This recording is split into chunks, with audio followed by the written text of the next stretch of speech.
শেখ হাসিনাকে কেন ঢুকতে দিলেন?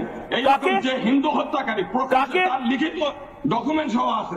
আপনার লজ্জা লাগছে না? বাংলাদেশের শাসকের হয়ে আপনি কথা বলছেন এই সংখ্যা থেকে, গোবিন্দ বাবু। আমরা আজকে শাসকের আমি কথা বলিনি, যারা আন্দোলন করেছে তারা শাসকের সঙ্গে দেখা করতে গেছে, আজকে কিন্তু আন্দোলন বন্ধ করে দিয়েছে। আপনি বলুন সংখ্যালঘুদের উপর আক্রমণটা, সংখ্যালঘুদের উপর আক্রমণটাকে আপনি আওয়ামী লীগের উপর আক্রমণ কেন শুধু বলছেন দাদা? সংখ্যালঘুদের উপর আক্রমণটাকে কেন আপনি আওয়ামী লীগের উপর আক্রমণ বলছেন? সংখ্যালঘুদের আপনার কষ্ট হয় না? আপনার কষ্ট হয় না? আপনার কষ্ট হয় না যখন হিন্দু বাড়িতে আগুন লাগে? আপনার কষ্ট হয় না যখন হিন্দুদেরকে মারে?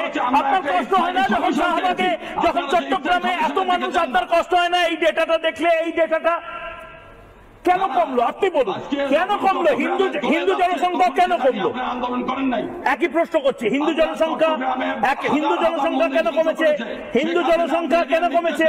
কি করে 10% নেমে এলো? কি করে 8% নেমে এলো? হিন্দুগুলো সব গেল কই? বাংলাদেশে হিন্দুদের বিচার চাই। শেখ হাসিনাকে সাপোর্ট করেছেন? সাপোর্ট করেছি শেখ হাসিনাকে। আমরা বাংলাদেশকে ভালোবেসেছি, ভারত বাংলাদেশকে ভালোবেসেছে। শেখ হাসিনাকে হোক, খালেদা জিয়াকে হোক, মোহাম্মদ ইউনূসকে হোক, আপনাকে হোক, ভারত বাংলাদেশকে সাপোর্ট করেছে, ভালোবেসেছে। কোনোদিনও হিন্দুদের ভালোবাসা নেই। আজকে কাঁটাতারের ওখানে হিন্দুরা বসে আছে, তাদের ভারতে ঢুকতে দেন না। তো শেখ হাসিনাকে ঠিক বলেছেন, ঠিক বলেছেন। দেখি বিএসএফ ঠিক বলেছেন, কাঁটাতারে হিন্দুরা বসে থাকে, ভারতে ঢুকতে দেয় না। আপনারা যারা জিরো টলারেন্সের কথা বলছেন, তারা এর দায়িত্ব নেবেন। কেন এরকম ভাবে ঢুকতে দেবো আমরা? কেন এরকম ভাবে ঢুকতে দেবো গোবিন্দ বাবু? আধার কার্ড, পাসপোর্ট, এই সমস্ত কিছুর কোনো দাম নেই। শেখ হাসিনাকে কেন ঢুকতে দিলেন?